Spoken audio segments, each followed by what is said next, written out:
Jig night. What's happening, folks?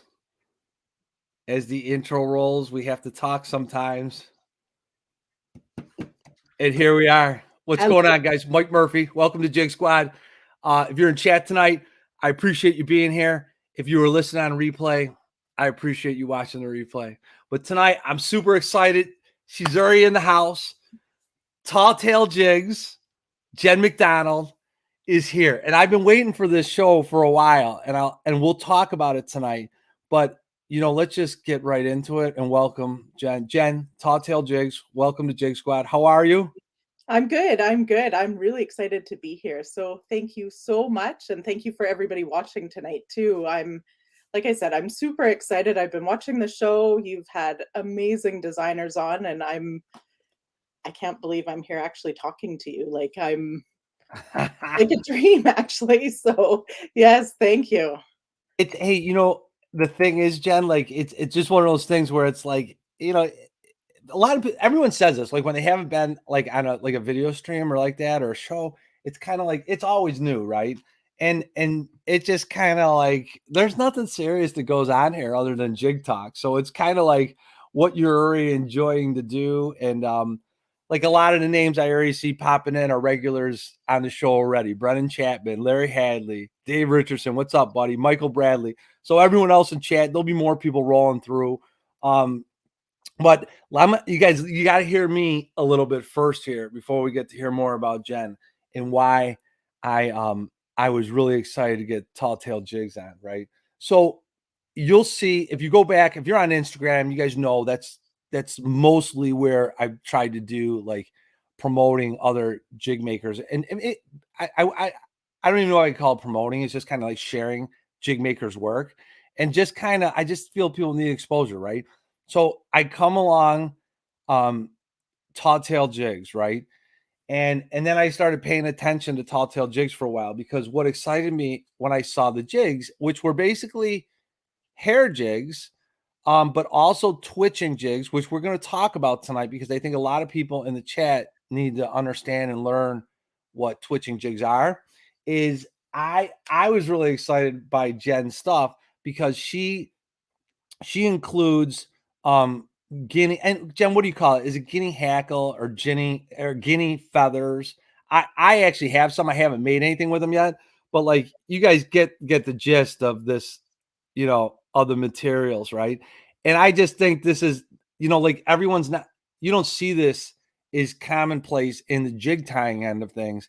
You see it in the fly tying end of things, but combining it with Marabou and stuff, it's fantastic material. And it actually, it looks like it's barred sometimes, but it almost looks like when it's on the feather, it almost looks like circles, right, Jen? Yeah, I have one here actually at my Yeah, see, here we go. This yeah. is why you're here. I'm gonna make you big when you show this, all right? So So, but bear go with. ahead, talk about it a little bit in the material. I'm gonna slot you over here. So this was an older design, the first design that I kind of came out with. So you guys can kind of see that for those of you that don't know what a guinea feather is. So that's pretty much almost the whole feather. So like Mike was saying, it kind of looks like it has circles on it. This one's obviously been dyed. Um, Mhm. but what I do with the one that Mike was holding up was I basically palmer it around the collar. I was gonna say, so it So, basically, it basically yeah, makes it look like it's barred, but it's really not barred. So that would be the full feather. Like if you in the pack, you guys, you could go to a lot of different places to get it. And you guys know, I always promote like and I have no association with them, not sponsored by them, but Old Florida Fly Shop just because they ship for free. mm. And so it's just a cool feather. It's something different and something you don't see that much. And to be honest with you, Jen, I don't even think I've seen them on twitching jigs that much. I've never seen them on twitching jigs like you were saying. I've only really seen them used in the fly tying world. So I love the look of them, and the more I looked into them, the more I thought, wonder if I can actually get them to wrap around a larger hook on a larger jig and see what Mm-hmm. that looked like. So I played around with a couple different ways of doing it, went out and fished them, came out with the first design. I was happy with it, but I wanted something a little bit different look. So I've tried now recently palmering it around the collar, and I'm really liking that that look. And And this is the effect again, like the one I'm holding up here. This is Jen's jig here, right? So I mean, it's just a fantastic jig. And this one, Jen, what do we have? Saddle? Is it well some type of yeah, it's saddle hackle out saddle the hackle, yeah, Marabou, and then the guinea and then the palmer yeah, on the neck. it's except for the hackle, it's all palmered. So, Okay. um, Okay. and I love working with different materials, different layering. That's where you Sure. get all of that color coming in. And Like I think here's another one that Jen makes, and this is what do you hold on? I'll get this right, Jen. I have my little tags here too from I you. call that one the steelhead worm jig. Steelhead worm jig. Okay. Well, the worm's great. The pink's great. And this is not going to show up, you guys, on the head. I'm going to try. Uh, it's not going to show up the way I want it to, but you could see on Jen's page. And so, I'll throw that up real quick here. So this is Jen's Instagram page, Tall Tail Jigs. And then you can also find and the links down below too. And you can find like more examples of some of her stuff at talltailjigs.com. So and I know we're gonna talk more about materials and hair, and I definitely want to talk about twitching jigs. But Jen, go ahead and talk a little bit about your head design. So you have a specific you call it a specific thing. So go ahead and talk about it a little bit because I'm just gonna call it a crinkle type of pattern, Okay. right? And you guys can see more when you go online and see. But you want to talk about that a little bit and what you call them and the kind of the branding you have with that, Jen? Sure. Like it's if you look hard enough out there, it's out there in different powder paint companies and stuff. And Sure. you had mentioned crinkle paint. Um, I just wanted to do something different than a solid head. So I wanted to, just like using the guinea, I wanted to get a little bit more dimension in the heads of the jigs that I was tying on. So I started out buying pre-poured, pre-painted jigs and eventually kind of wanted to move into my own. So spent some time, did a bit of research, looked into kind of different ways. I saw some really cool designers out there doing really neat things and kind of looked into different options and kind of Yeah. came up with the design that I'm kind of using now. I've tried different ways, different methods of doing it, doing electrostatic Mm-hmm. applications, mixing with, I think on another show you guys were talking about, heating and dipping in Mm-hmm. fluid beds. So I've tried that. I've tried a mix of it. So I've kind of mastered it to where I'm happy with it now. And then I just continue experimenting with different color combinations, Sure. mixing colors to try and get just that little bit different look that's not out there kind of in the mainstream. So I love creating everything. So it's more just fun being out in the shop and just seeing what kind of comes out of it. So And you call them molten. That's basically you call it molten jig heads, right? molten jig heads, yeah. So Mhm. it's not like I don't have a patent on it or anything. It was just something to distinguish, you know, Sure. from kind of the mainstream. So I kind of came up with molten jig head because I don't know if you guys can see it on this one. There's a See if little bit yours might more, work, Jen. Let me see. little Yeah, bit you could see it a little bit more on yours. yeah, definition on there. Kind of looking at it, it looks a little bit like, when molten is cooling and It's it lava. yeah, kind of like lava. So I kind of wanted to name something similar Yeah, to very that. So cool. yeah. Very cool. All right, so we'll talk hooks as we go, but I kind of want to talk about so I'm gonna lead you into some of this, Jen, and then you could kind of tell the story, right? And you guys understand. So when I interview somebody and I start talking about things, part of it is because there's certain things that fascinate me about different designers, right? So like when I inquire about certain things, it's because these are the things that I'm most excited by their work. Okay. And so one of the things that is intriguing uh here is Jen is from go ahead, Jen. You're from where? Where are you at in North America? So I'm about 45 minutes outside of Vancouver, British Columbia, Mm-hmm. in a little town called Maple Ridge. So it's kind of a suburb of Vancouver area, but yeah, most of the designers I follow are all from the States. You guys have amazing designers. So, Yeah, uh, we see we like there's some cool see, there's a lot of Canada people that we kinda like too, you know? yeah, So, we're now starting to get out there a little bit more, but yeah. here's an interesting fact, and I enjoyed hearing this. So one of the things is that you name your jigs, correct? Or the Mhm. different colors of the jigs you use, but you name your jigs after what from Up By You? Because I read this on your webpage. Yeah, it's in, I believe, the about section on the Yes, website. it is. A very important section when you're having somebody on a show. You probably should read their webpage and their about section. To find out a Just bit more, saying. yeah. See, For the I did my homework. So, I'm kind of running out of ideas, but when I first started, I really wanted to name different jigs after different aspects of this part of the world. So I've Sure. named a line, and I can't remember off the top of my head. One of the lines is after different mountain ranges found in this part of North America. I've done That's it awesome. different plants and vegetation of this area. I've done it on, I think one of the lines is on different fish species, mainly salmon species. So Very I've just cool. tried to incorporate that into my line of jigs because my background is a lot of conservation.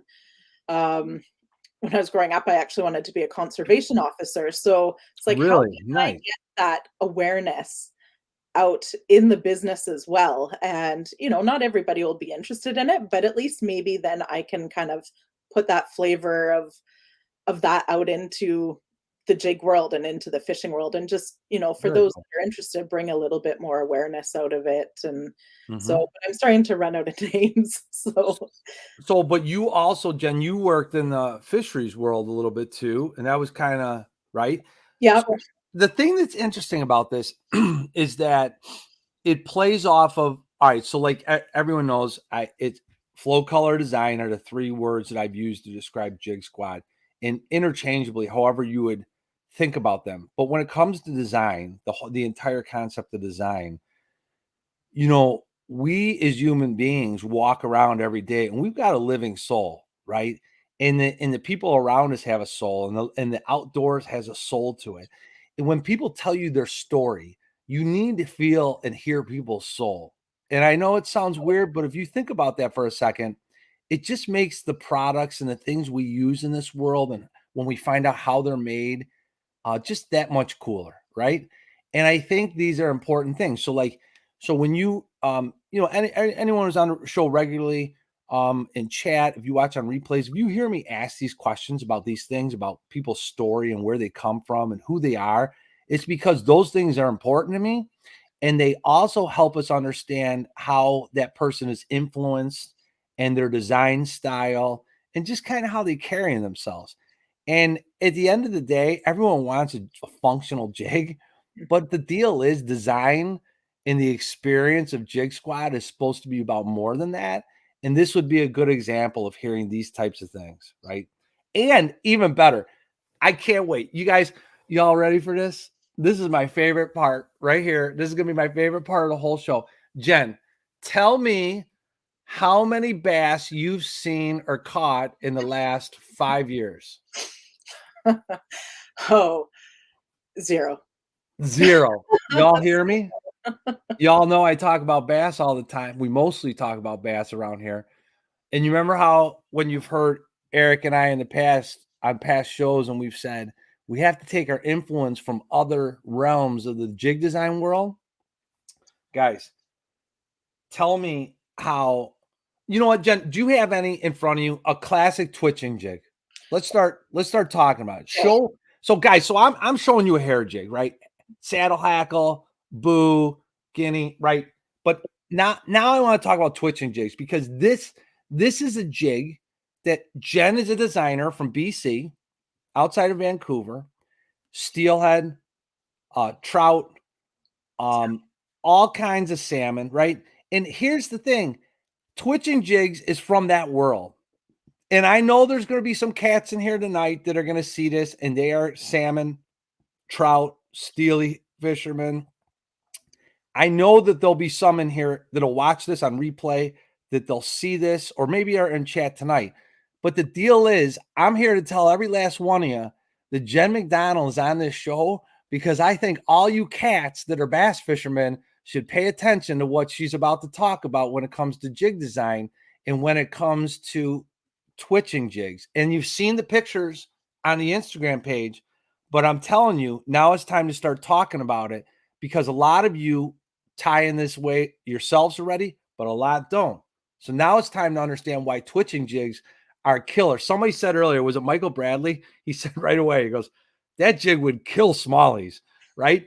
Well, get ready because when you start throwing zonker strips and rabbit in and we start talking twitching jigs now we're really going to see what we're missing on the bass world. So Jen, show if you have one, show a classic twitching jig. So in this part of the world, like on the West Coast here, this is when somebody says twitching jig, this one here is kind of more of what they're talking about. There's variations on it. Like I certainly didn't come up with this design. But generally it's a rabbit zonker of some sort, either cross cut or magnum cut. And it's palmered usually around the shank of the hook and has a little bit of a tail, different lengths of tail. Some designers are putting in these silicone legs, some are putting in Flashabou, some are putting in various other things. So when I first started fishing, especially on our rivers, our local rivers, I had no idea what a twitching jig was.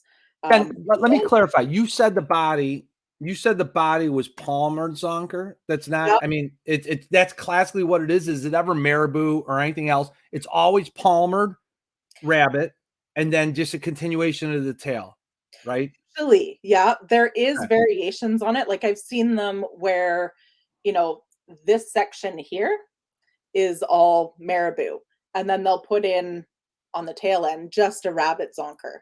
So I've seen that variation as well. From my experience, it's mostly been like palmered, or I guess you don't really palmer rabbit or zonker strips, right? But you basically are wrapping it around the shank of the hook, just like you do with marabou and palmering that. So with this particular one, and I think you guys can see it a little bit there. Again, I've changed the design and I've added marabou in here on top of, like when I pull it back, you guys can see. So it's still palmer, but then you have like a neck of marabou in front of it, Jen? Exactly. Got So it. right where I've tied the collar, can't really see it very well there. That's just one marabou feather, half a marabou feather tied in at the Okay. end. Without that, that is just here is just all cross-cut zonker strips. Mhm. And then the tail is a magnum one. So you can use crosscut, you can use magnum. I kind of like using the crosscut a little bit better. I just find that on the shank part of the hook, it just flows a little bit better than using the straight cut or the magnum cut. When you're palmering it, it flares it a little more evenly. That's what it's designed to do, right? The Exactly. cross-cut rabbit, right?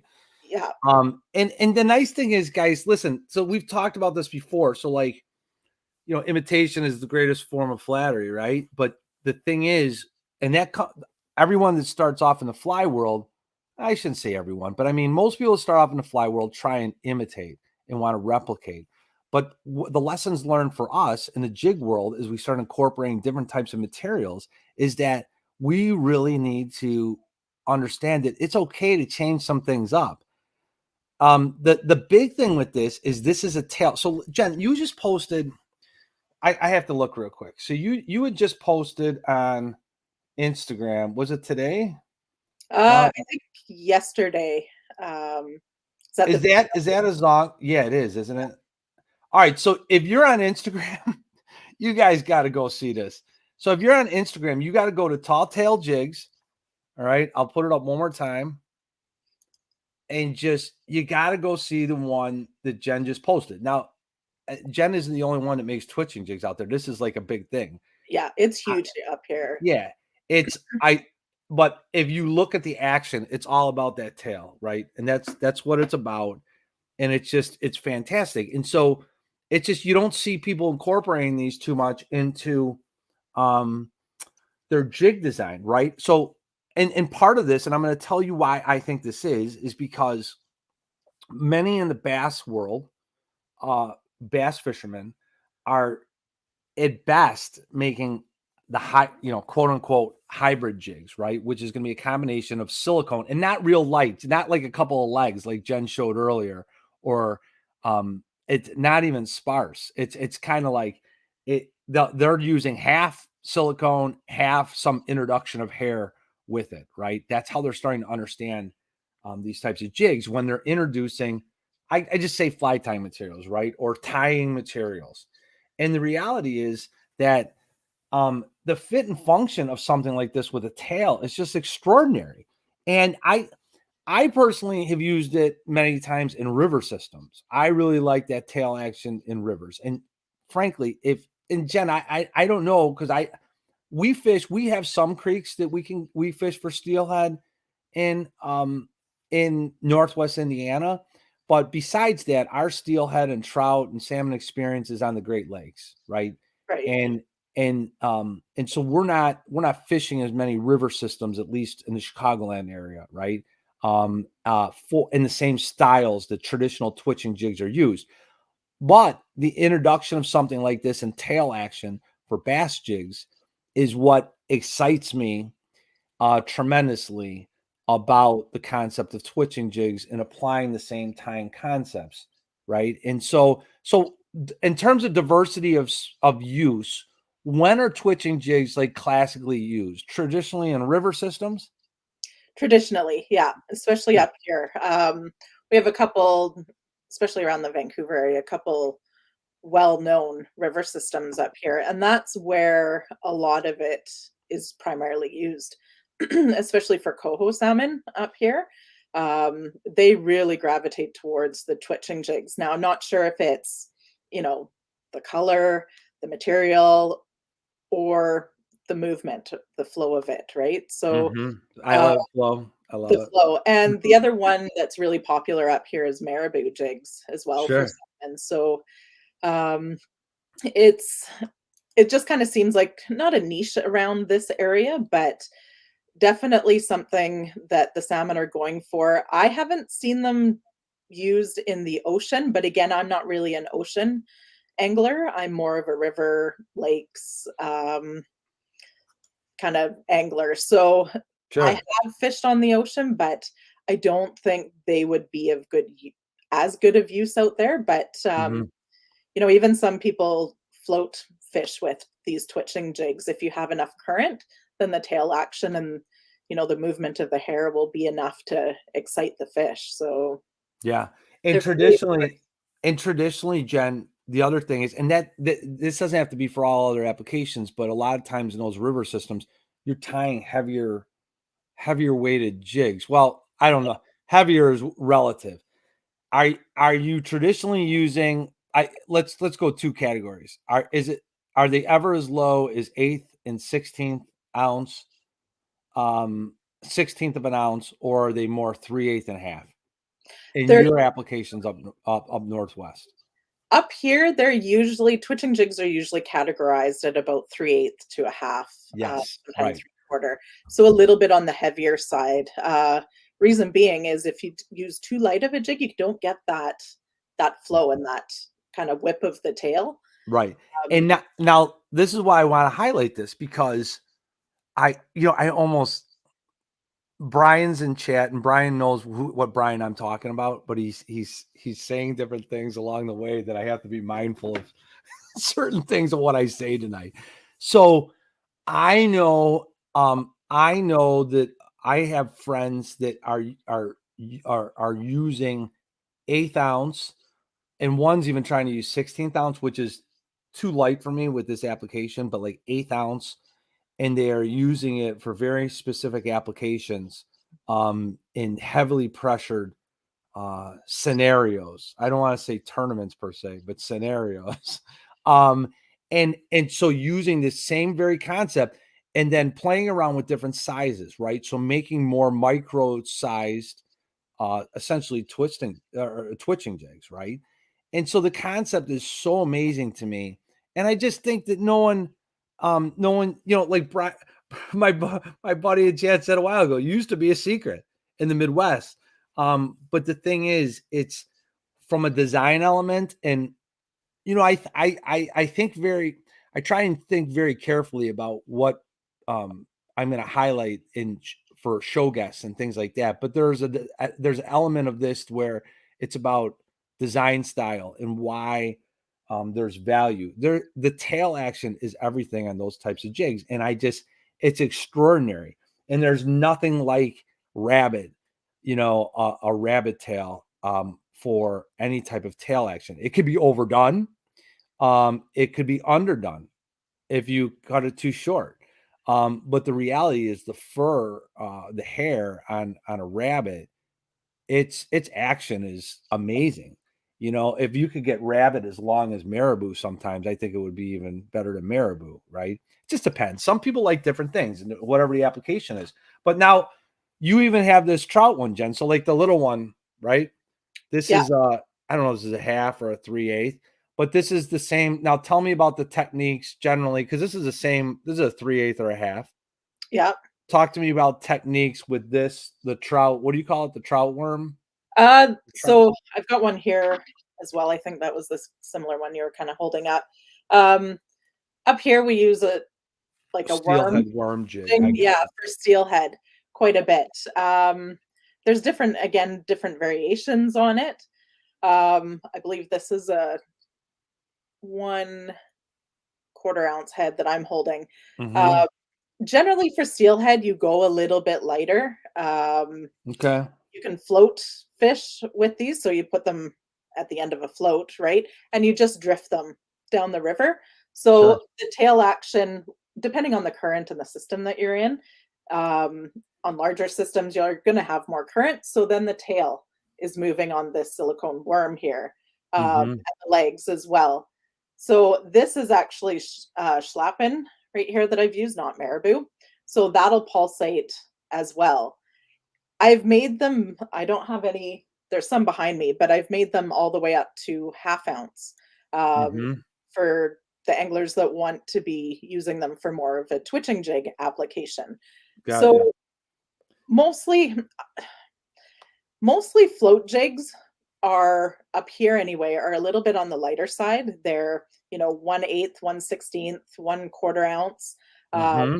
and they're attached under a float. The twitching jigs, like I was saying, can be the exact same design, they're just on a heavier head, and the way you fish them is just a little bit different. You cast out and you're twitching them back in. You're just kind of making that jig go up and down as you're reeling it back into you.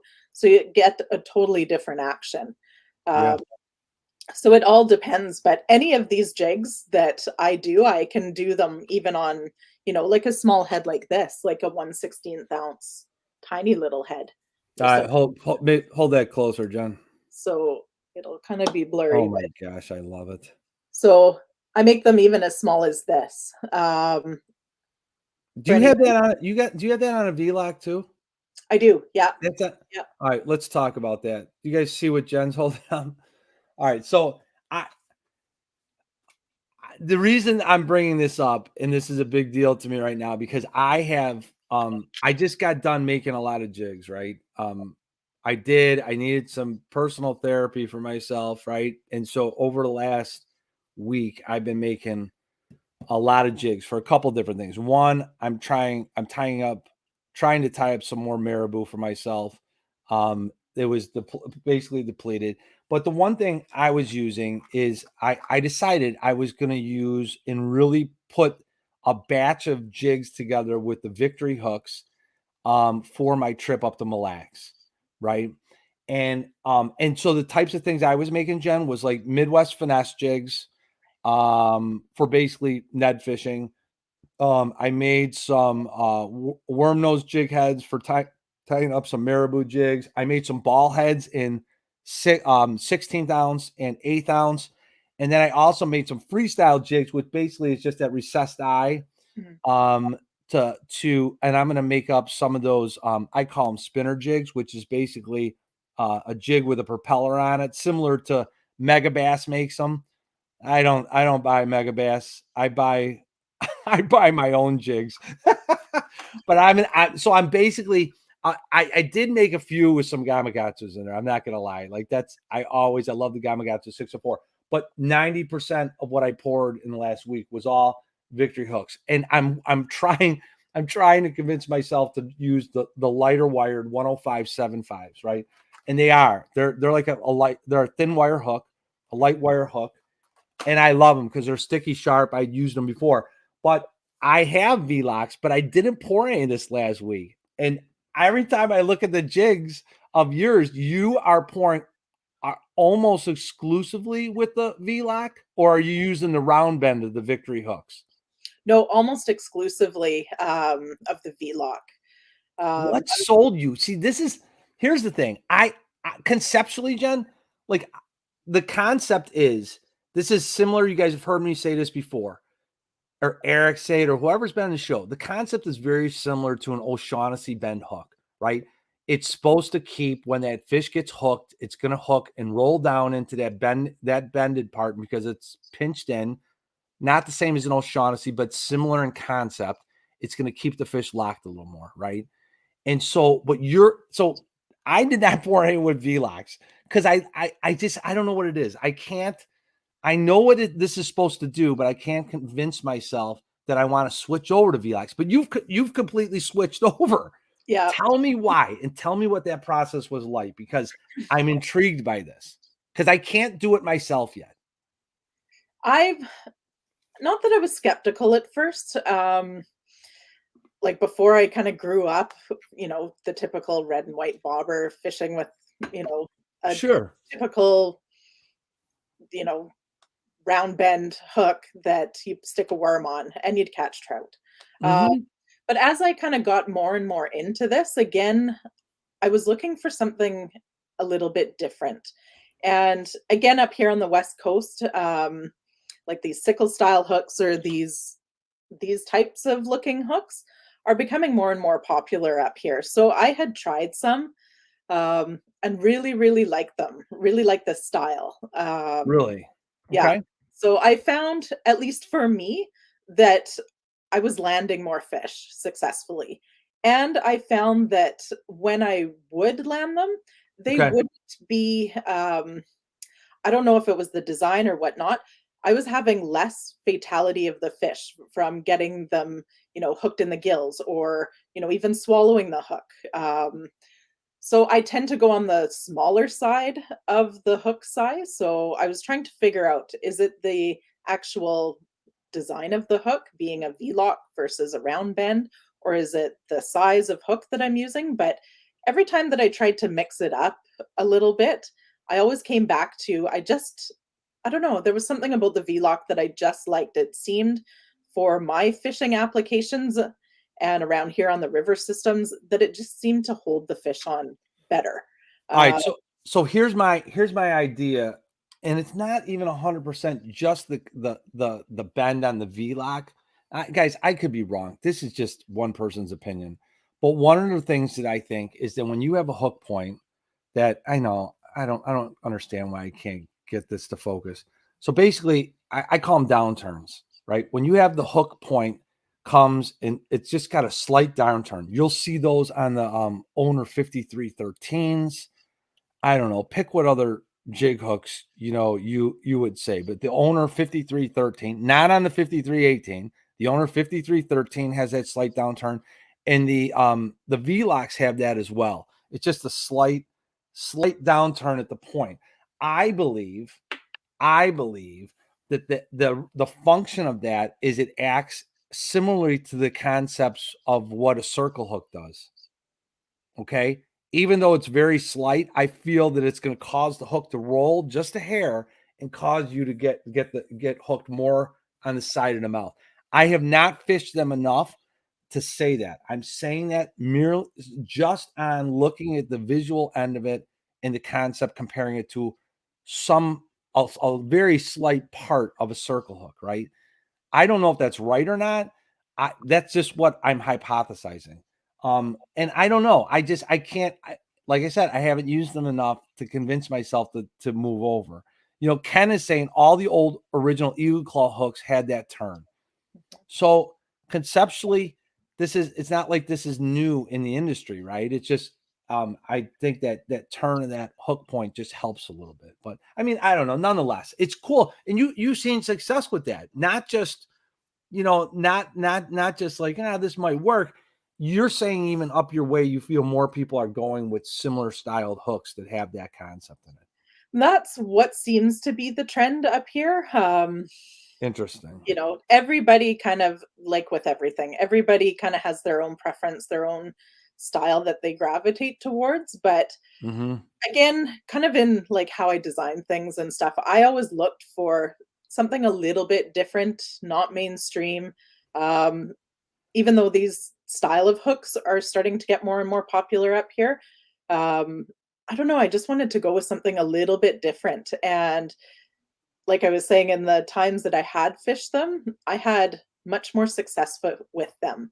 So I don't know, maybe it was just kind of luck of the draw. Yeah. And I thought, yeah, I really wanted to use these hooks, and maybe it was that, or maybe it. Except But Jen, except for the fact that I hear other people say that too. And I think you could probably do that with a lot of different products. Like Ken just says, he goes, I actually go away from that type of beak, right? And I don't I'm almost like partly in agreement with Ken on that. But I don't dislike them because the concept of the bend in the not the shank, in the bend, the concept of the formation of the bend on the hook is like I'm all about. Like reminds me of the concepts behind an O'Shaughnessy styled hook. So there's value in these things. But Ken says this, and it's the same reason why when it comes to using an owner hook, I prefer to use an owner 5318 over the 5313 because the 5313 has the slight bend down. So but this V-lock intrigues me, and I'm just not there yet. So that's why it excites me so much that you've actually seen results, and like you're like, I'm using this hook. And that Mhm. speaks a lot because you're not just using them for yourself, you're selling the jigs, Yeah, right? You have a company. yeah. So Victory's new, guys, right? And there's more and more people that are starting to play around with them. And the only way you start to learn, hey, listen, I'm going to Mille Lacs, and I just made up a whole bunch of jigs where I'm almost going to use almost exclusively Victory hooks up there. And that took a lot for me to do that. And to say that I'm confident enough. And I've used them for a year plus. And I feel good about them, and I'm excited to play around with them more. Some of their heavy wire stuff is just off the charts phenomenal. But anyway, interesting concept. All right, so Jen, let's talk about jigs more, right? So you even have on your website, like when you describe the different fish. So it's not I left off some other things earlier. You even talked about walleye, right? Mhm. So I know this sounds stupid, but it sounded weird to me, frankly, when I first started thinking about this. I'm like, wow, you don't have bass up your way, right? And the thing is, and then I was reading a few other things, and I listened to the Canadian folks say things like, yeah, like we don't get the target largemouth that much in some tournaments on some larger bodies of water. I don't know if that would be like Lake of the Woods and stuff like that, where it's like largemouth aren't as popular as smallmouth, but you don't have smallmouth up by you either. We do a little bit, like, A there's little bit. Okay. it's a little bit. They're more of an invasive species kind of up Yes. here, so they're they're in pockets, they're definitely here, but they're not the primary target fish up here. Sure. Trout, salmon, steelhead are on the right on the West Coast. Further Right. inland, it's more walleye, pike, muskie, Mm-hmm. and char, those kind of species. But in terms of bass, especially around BC, there isn't a big market for them. So while they're here, there isn't too much out in the tackle stores that are kind of geared towards them. There certainly are, but not kind of like say in your area where it's huge there. So Yeah. it's definitely different target that you're So that you're. interesting. So interesting because it's like I like you say, char, like we don't have that around here. Like, I like it's so interesting to seeing different fish. Like, so for me, Jen, like one of the things that influences me, and I don't think it was years ago. So like when I was tying a lot of silicone, like that's all I was doing when my first 10 years of jig making, right?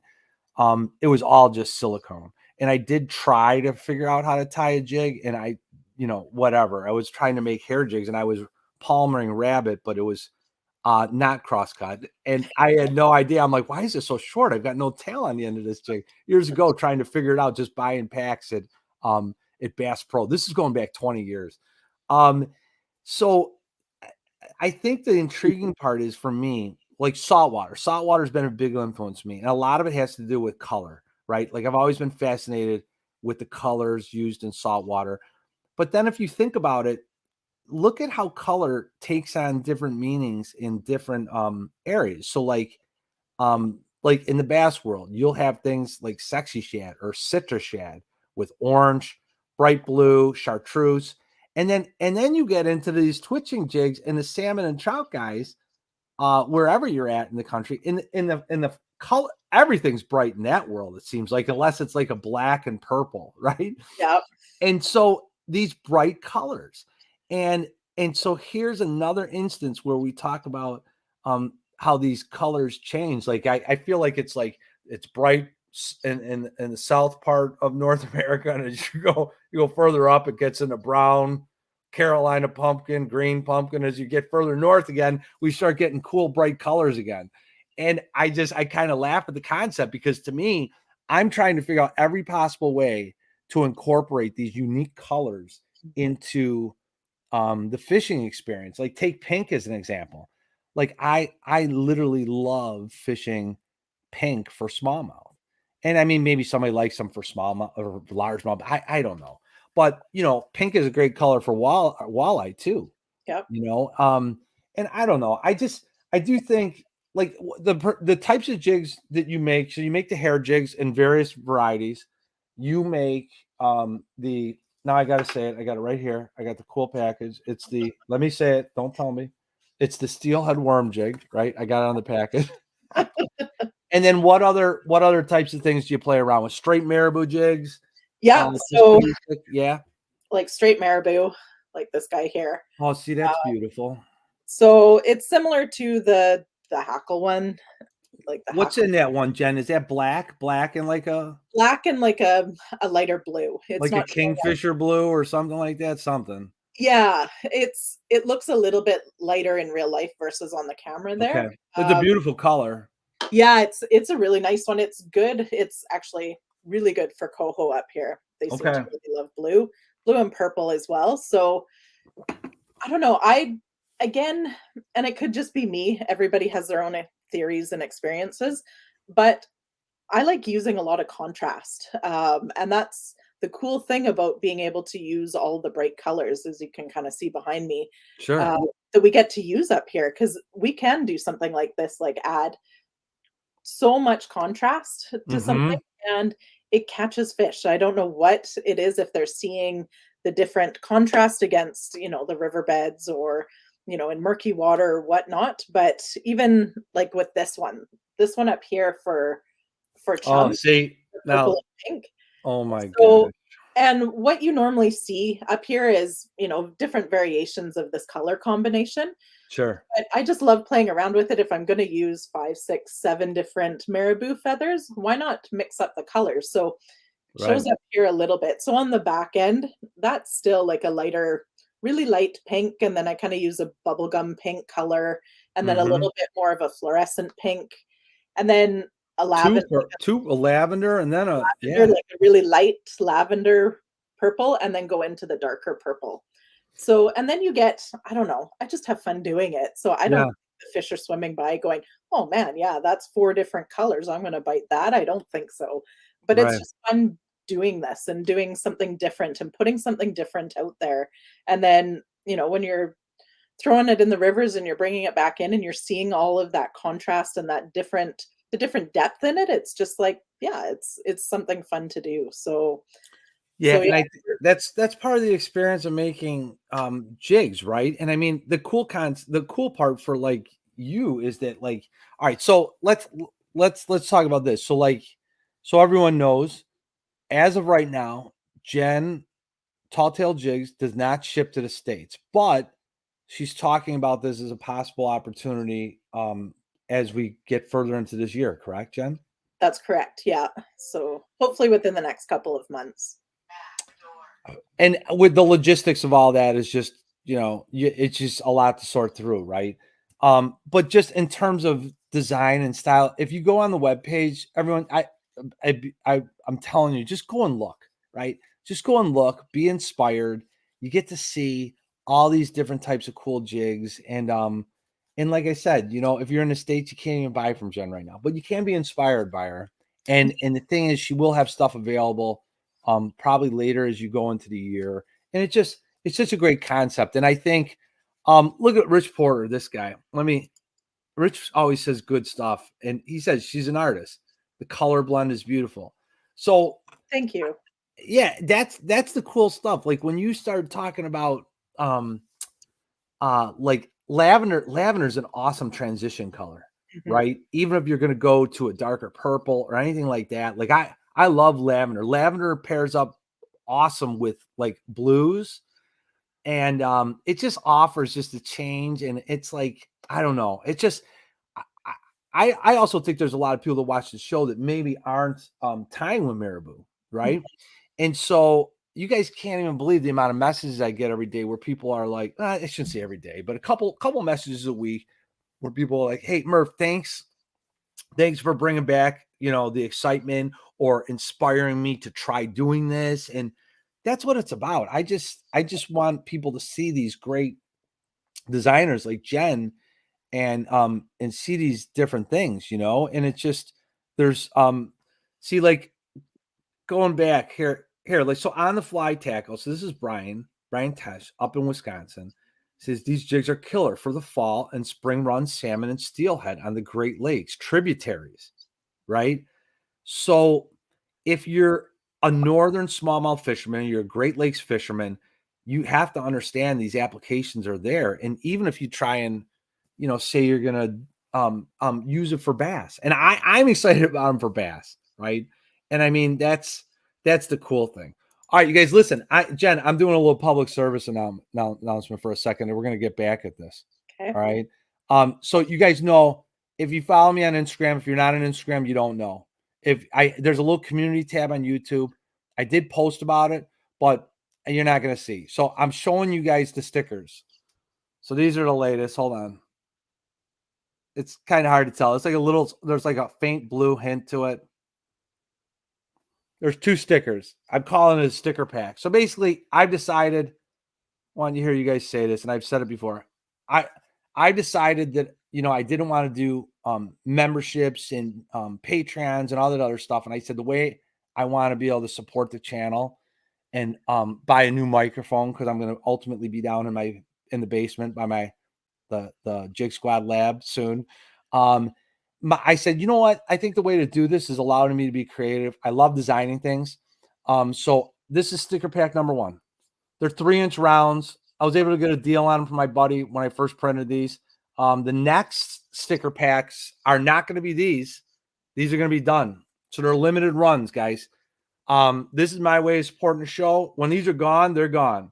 So it's going to be like Summer Shandy from Leinenkugels, right? It's going to be gone, and maybe it'll come back next year. And right now, I have probably for sure, 5 other sticker packs ready to go. So that I'll bring out when the last one's done. So, and the reason is because I think everyone likes stickers, and it gives people a chance to kind of support the show. And that way I don't have to do like a membership and all these other things, a Patreon. Nothing wrong with that. A lot of friends that have YouTube channels do that. I just decided this is a way for me to use my creative talents. Hellabass says I used to collect stickers to put on my pencil box in school. Hellabass, get ready. There might be a scratch and sniff coming out from Jig Squad one day. Not only that, what if there was a Jig Squad magnet?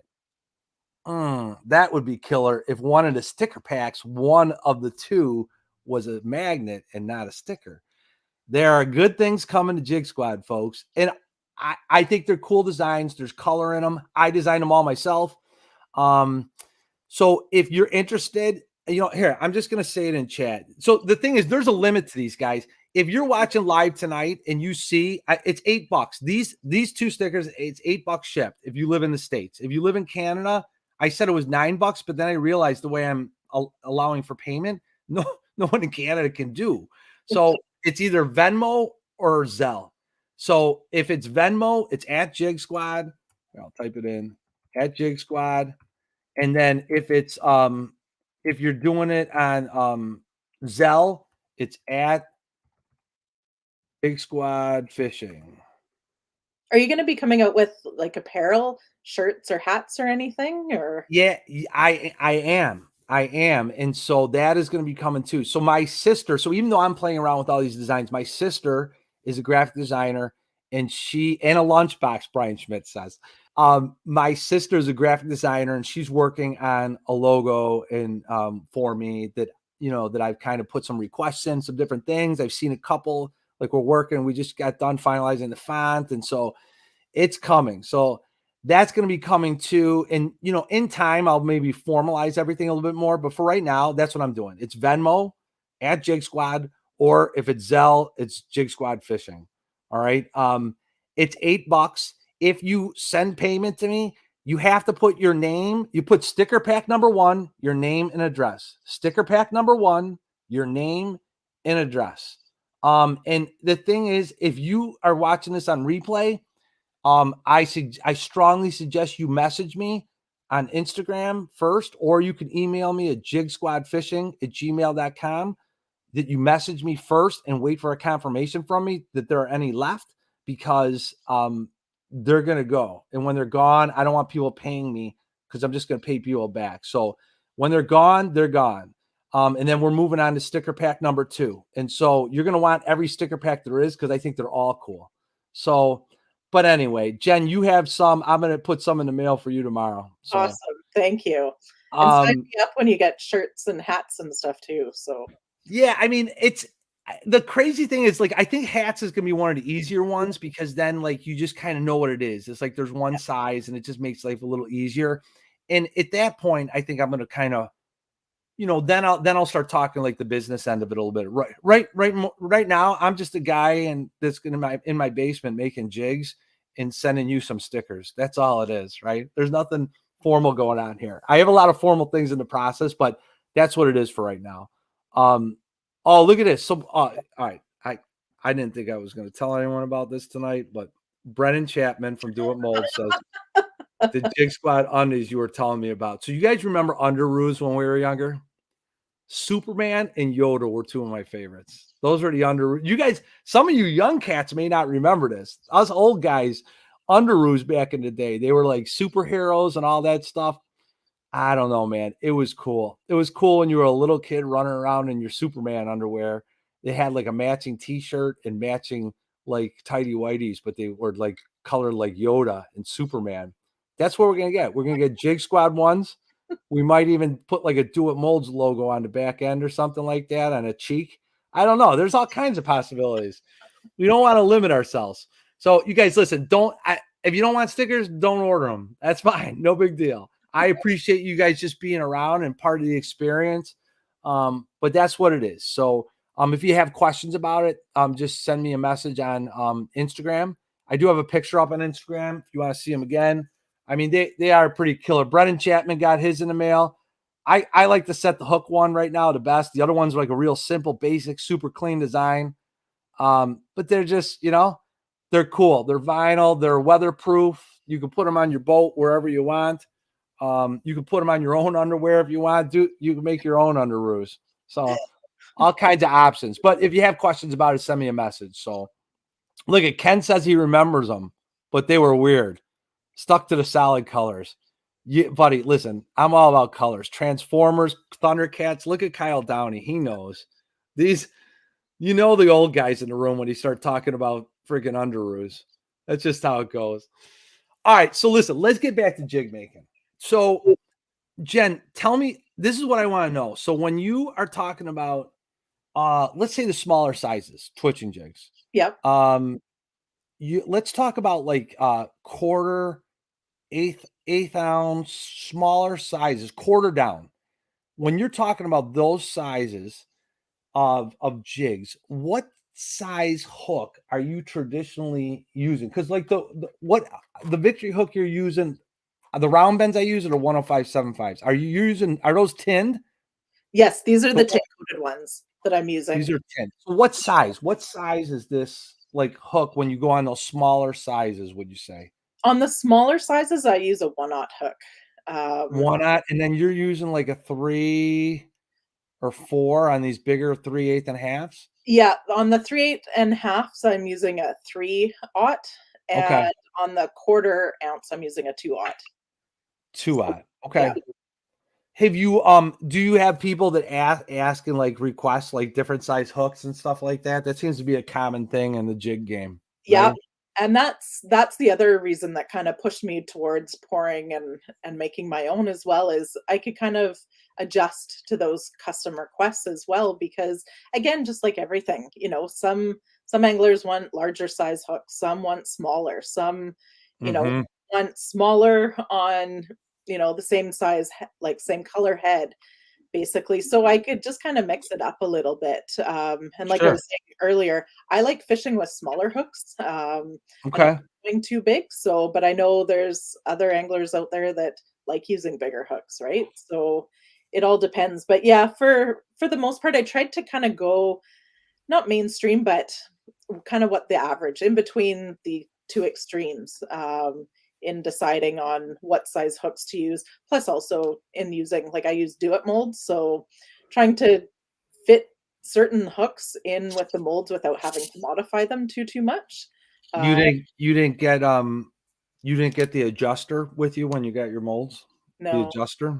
You no, don't know about the adjuster? I don't know about what is the adjuster. Let's see if anyone in chat cracks up on that one. So the adjuster, they all laugh at me, Jen, because I told them, I said this is how I modify my mold, and like everyone's like, oh, I got the Dremel out and blah blah blah. Look at Hellabass knows.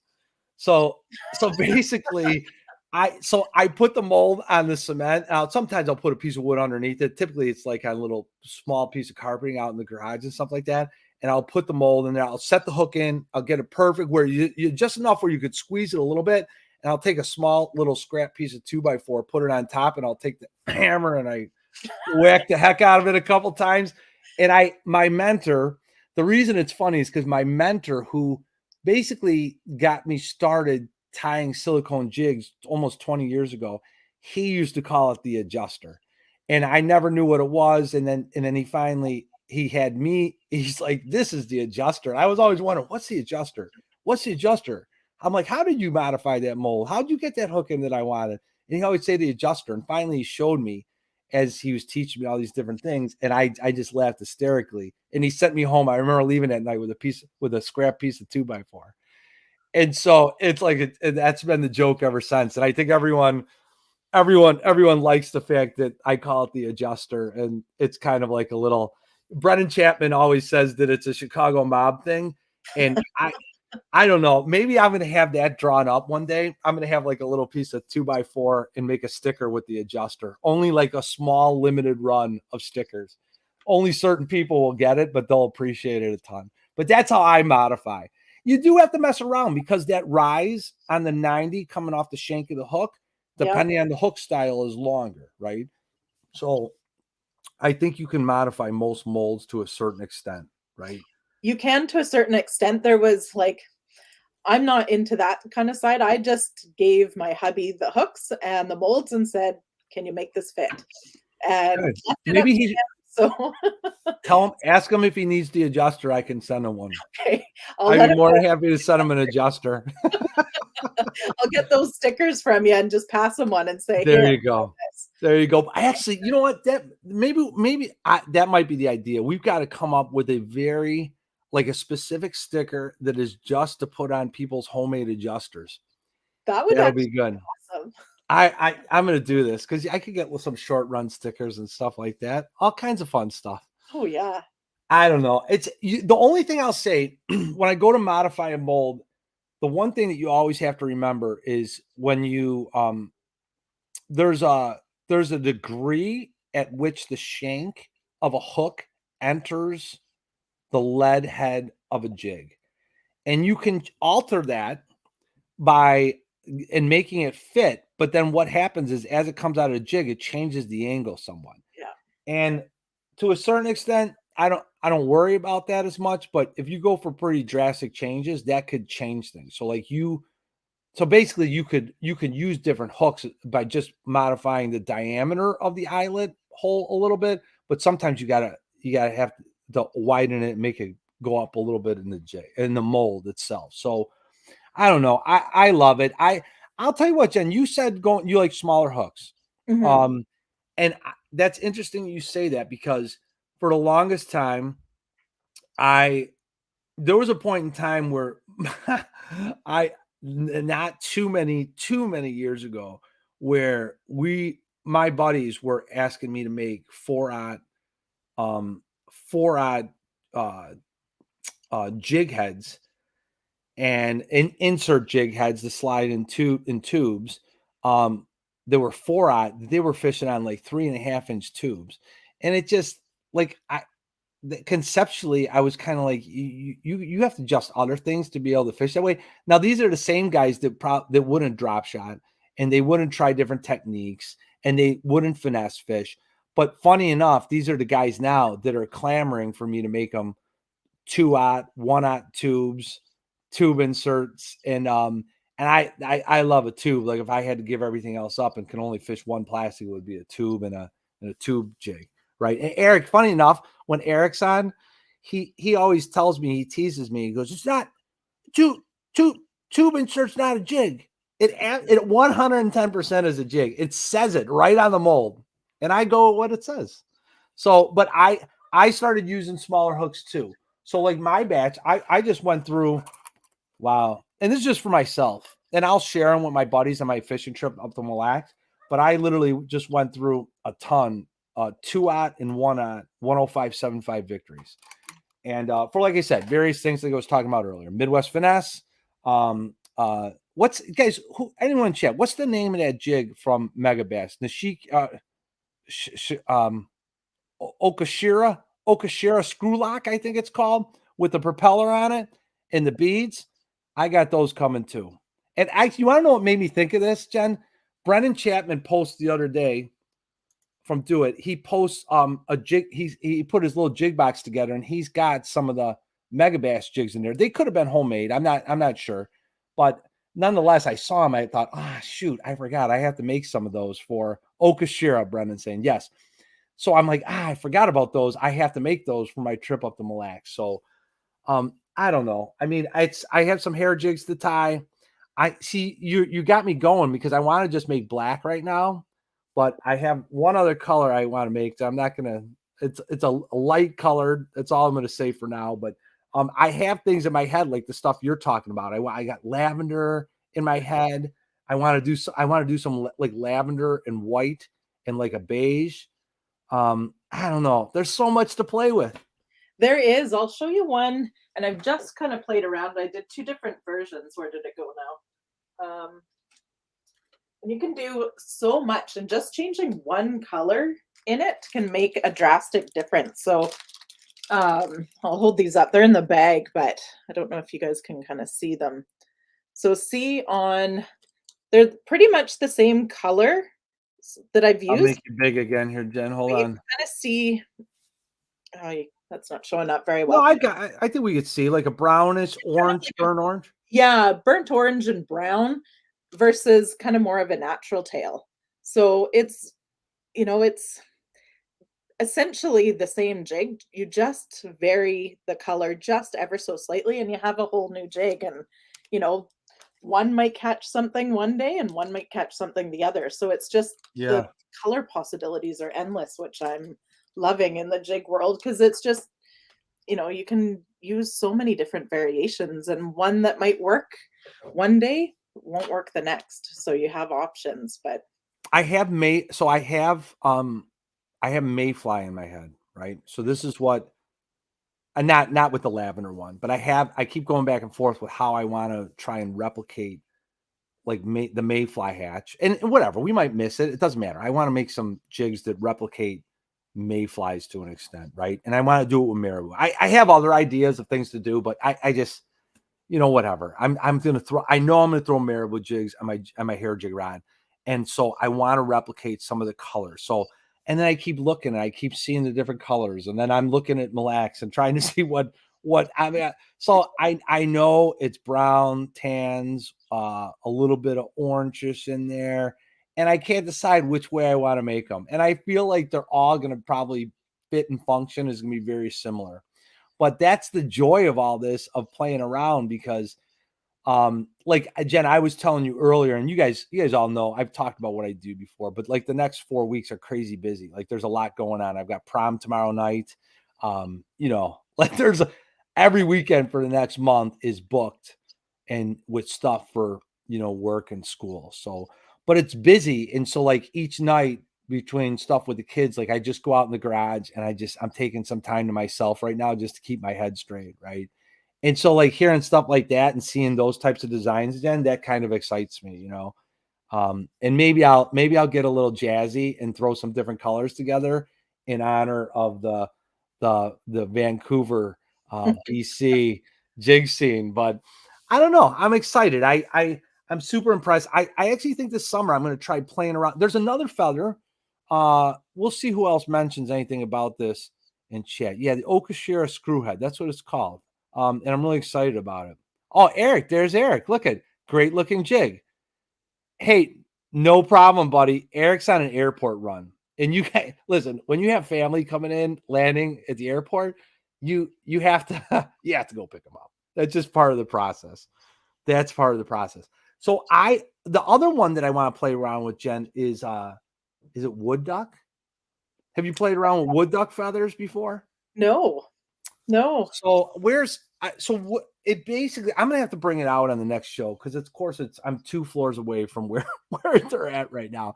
But the wood duck, it's kind of like it's just got a patterned they're probably all dyed, right? So I don't know if it's typically like a beige or a brown or which I'm assuming, but you can get them in almost like a yellowish color and a couple different tans, but it's got some modeling on it.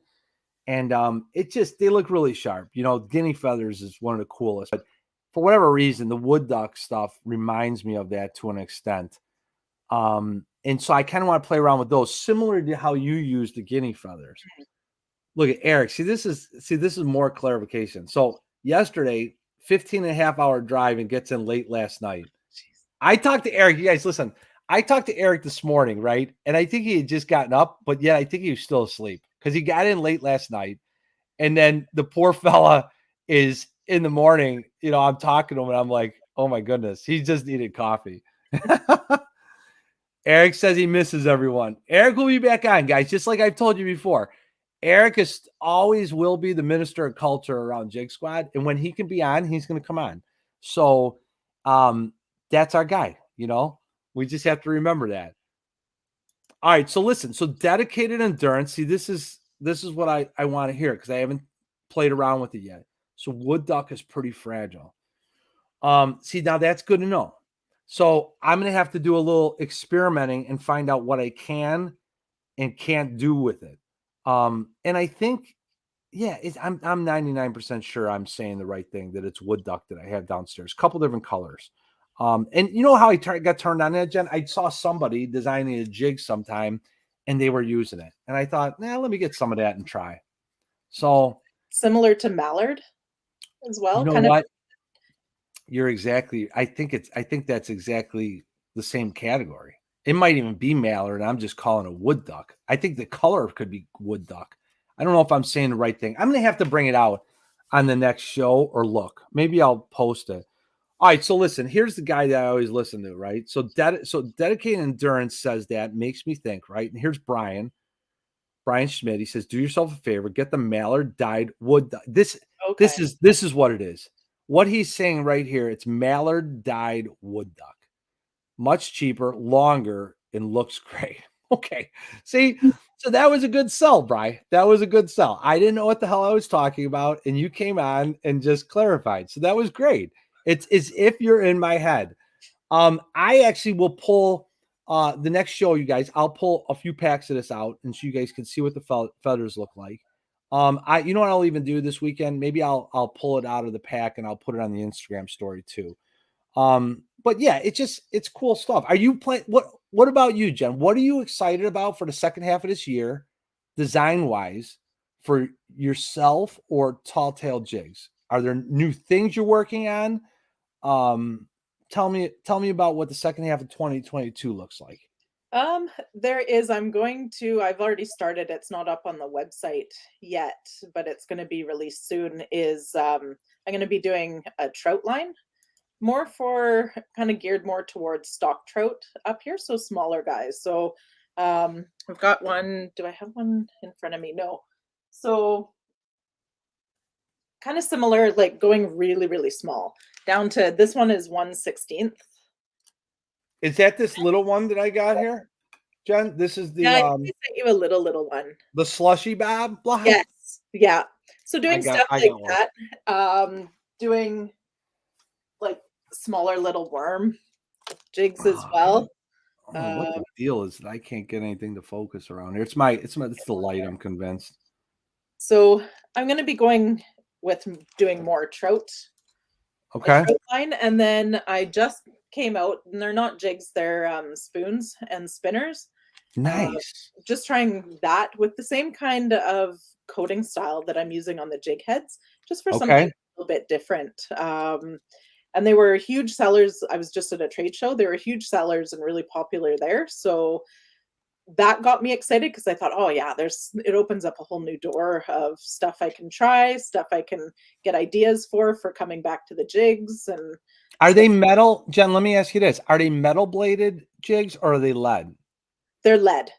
They are lead. They Okay. are lead. Yeah. So I'm hoping eventually, that's another thing that I'm looking into, is eventually getting out and away from the lead and going into like tungsten or something a little bit different.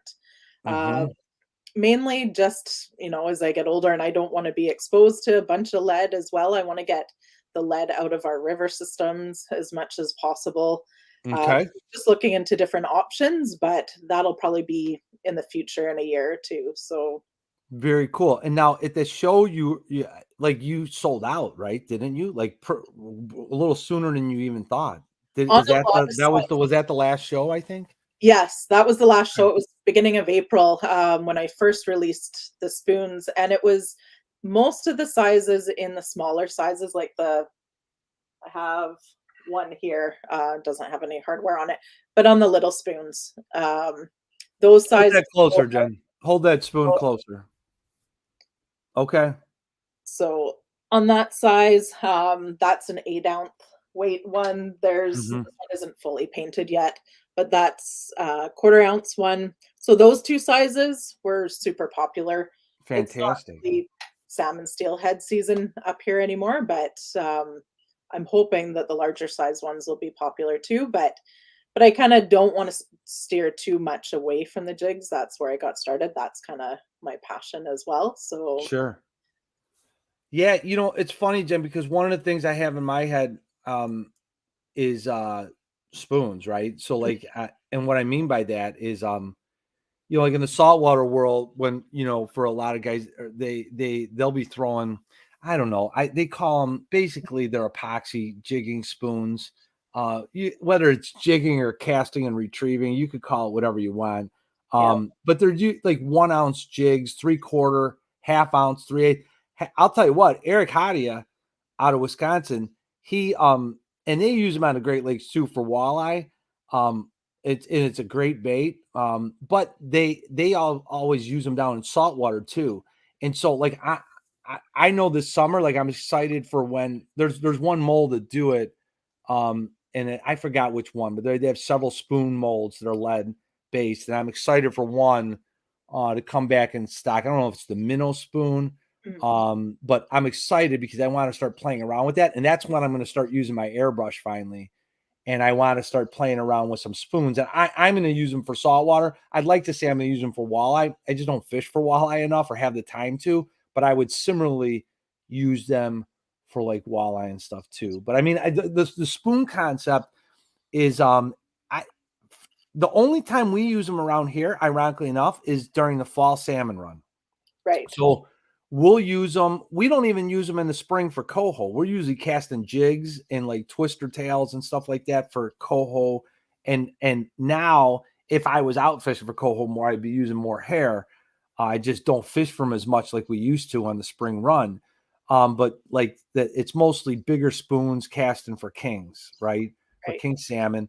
But the thing is, spoons are they're like one of the oldest things around, right? And they're so popular for in the salmon and steelhead and trout world, they're so popular. And I think like the walleye guys have like a have a big underground following of all the spoons too. I just don't know guys that are using them that frequently for like bass and stuff like that, right? Hmm. But there's no reason why they wouldn't work for bass too. You know, it's a diverse tool that we can use. And I think they look cool, especially when you paint them like that. They look fantastic. They Thank look you. Yeah. fantastic. Just to do something different, because I add to some of those, I add a glow finish to them as well, Okay. so that they can be used for like up here, ice fishing as well. So Okay, got you. um, and just to do like little, even you can take the hardware like hook and everything off and use them almost as an attractor above your bait below. So you can just sit there Nice. and jig them. It's kind of same as you'd use a regular jig, but you're kind of using Yes. it as more of an attractor with your bait kind of Mm-hmm. below it now. So they're versatile that way. Again, I don't know, I'm always sitting there and Tinkering late around. at night kinda just like, "Oh, okay, what's the next cool thing I can try and do?" And so Very cool. that's been the most fun about this career is it's just been like, yeah, you're just kind of free to design and do whatever you want. So and some of it I have a hall of shame or a wall of shame. So Don't we all? yeah. Don't we all? There are things that are just not successes sometimes, and like it just it's okay. You know, that's part of the experiment because I don't know, like so the reason I've been going out in the garage last week is because I got the only creative outlet like I felt like I've been accessing lately, Jen, is like when I've been designing frankly stickers, right? So I'm doing this and I'm on a computer and I'm like, man, I said, I have to, like, I want to work with my hands. Like, I have to go out and do something. So I said, I need to go make jigs, right? And Mhm. that's the thing that I love the most. And I just go out there and it's just, I'm in my own world and it makes me happy, right? But when it comes to like design and color and everything else, that stuff excites me, you know? And that's why it's important to keep trying new things. And when I would be designing stickers, I'd sometimes at night I'd try 3 or 4 different designs, and I'd look and I go, I don't know if I like any of those, right? And then the next day, maybe I'll try some. I don't like any of those. The day after that, I'll try something. I'm like, that one is awesome, and Mhm. I'm like, that one goes in the sticker pack folder. You know, like it's gonna happen, right? And so I consider that similar to what you just said about like the jigs. You know, we'll try different things, and sometimes we think they're going to be killer, and we put them in the water and they don't work, but I Yeah. do think that there's a certain point as a jig maker where you realize the types of styles and flow of the jig you're designing, whether it's going to work or not. And Yeah. then it comes down to color and stuff like that, and changing like length of materials, how much of a how are you going to manipulate that a little bit. But that's why it's cool to keep making things. It's almost, if you're not making things that you go on the wall of shame, then you're not designing enough, right? You're not allowing yourself to have that creative flow to create. And so, I mean, all right. So, what do you think of the words design, flow, and color? It can mean anything to you. What do those 3 words mean to you, and which one are you putting first? Oh, that's a hard one on which one I'm putting first. I would say,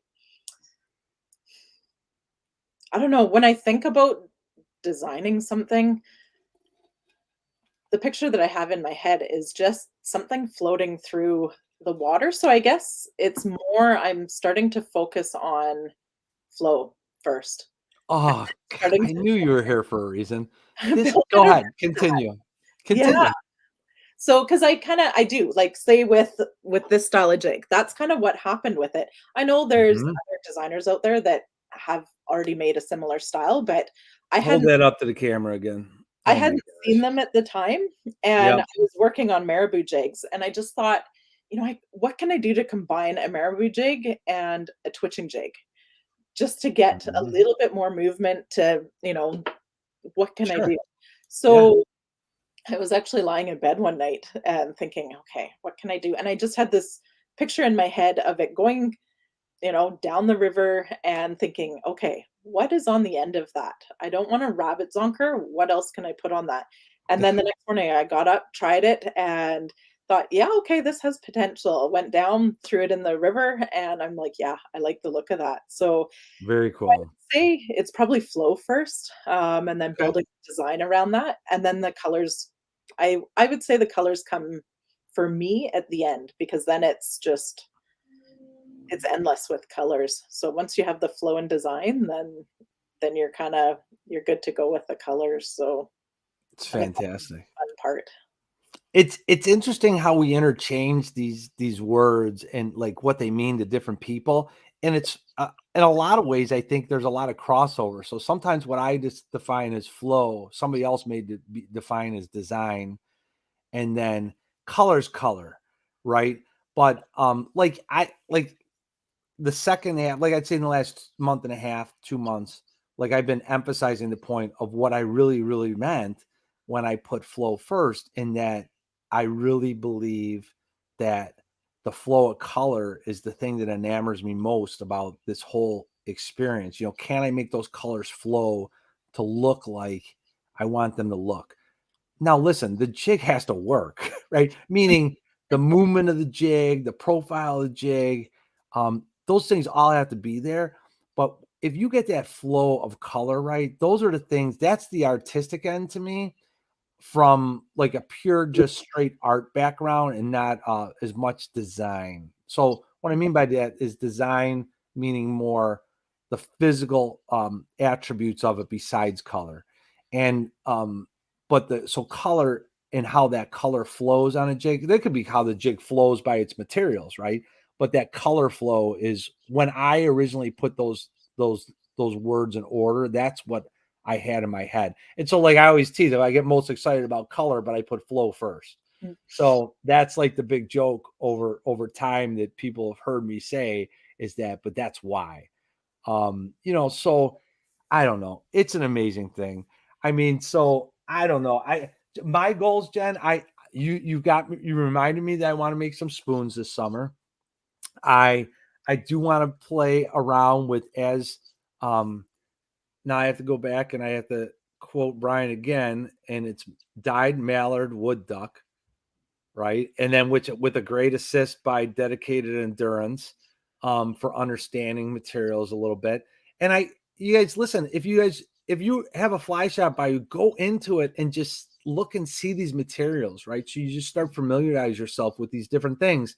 And you don't have to incorporate all these things into your styles. Look at how many people that make jigs that are or tie jigs that are only using marabou and bucktail and maybe some flash. You don't need anything else in your life. You could get away with just that. But there's these other cool things that you can throw. You look at a bag, I'll tell you, you look online and you look at a bag of guinea feather, and you're going to look at it and you go, oh my God, look at how great that looks. You're going to fall in love with it right off the bat. And now you watch, there's going to be all these things starting to come out with it. Ah, great. Sounds good. But that's the thing. I just want to be able to inspire. And to me, Jen McDonald and Tail Jigs was all that. And maybe it was because guinea feather. Maybe it was because when I read the about section on the page, she had this cool thing about the flora and fauna and why she named jigs certain things. But I don't know. We just want to inspire each other. So, Mhm. Jen, what do you think? Do you have anything else before we close this out tonight? I don't think so. It's just been so awesome being here and talking with you and just, being part of this community. Because, like I said, I have so much respect for everybody out there. Like I look at all Sure. your guys' pages. I look at what, different designers that you're posting, Mike, and it's just like, wow. And I get so inspired by all of you guys out there. And it's just like, I love this community. That's what it's all about, is just Right. helping and inspiring each other, and just, everybody's in the same boat, but just get out there and have fun and, you know, enjoy. So it's been Yeah. awesome. So thank you. Absolutely. I mean, you're exactly right, Jen. I think those are the hallmarks of things, and we say this time and time again. Folks, listen, when you can come in the chat, come in the chat. When you can watch replay, watch the replay. If you slap a like on things and share with your friends. I just want the community of Jig Squad to be valuable to each other, and we all have an ability to learn something new. There are some major, major, major designers out there that are in chat sometimes, that are on Instagram, that are on the show. And you might even be a new designer. Every last one of you we're only as good as the person, next to us and above us or below us in chat, right? And look at Jim. Jim and Chad is talking about what's first. Like everyone should have an idea, right? And you guys listen, I tell you about stickers. Like I said, you want to buy stickers, buy stickers. It's sticker pack number 1, your name, your address, and $8 on Venmo or at Jig Squad or Jig Squad Fishing on Zelle. If you want them, you get them. If you don't, you don't. Coming up, so like here we are. We got Jen from BC and making hair jigs. And so the next show guest is going to be Josh Rayner, which is 2 weeks, right? We're going on an every other week schedule through May. Once I get to summer, we're going to see how we might adjust it. But Josh Rayner is on Instagram. His name is CT Fish Nerd. And he fishes out of his kayak on the East Coast, freshwater stuff, but also for striper too. So he makes some killer jigs, and I'm really excited because he comes at this from a different perspective of some of the fish that he targets. So I'm excited. Like we have to learn from each other, and then at the end of the month, these guys, I'm shocked because these guys are starting to all of a sudden show up on everyone's feeds lately, which is great. Super K Jigs from up in Wisconsin are going to be on the show at the end of May. So I'm excited. These guys make some killer swim jigs. And I'm just really excited to spotlight different jig makers. Jen was somebody that I was really excited to have on for a lot of the reasons. And I mean, you never thought that a feather could get me that excited to say, this is a designer I want to know more about. But she's a great person. Look for her stuff when it becomes available. You're going to know about it. I promise you I'm going to post about it. When Jen gets things settled, the second half of this year, and when she says, hey, it's time to start shipping to some of these people down in the States. And if you're in Canada, you could get Jen stuff already. So you're already in a good spot. So again, the links are down below. I appreciate you all. Any parting words, Jen, before we get out of here?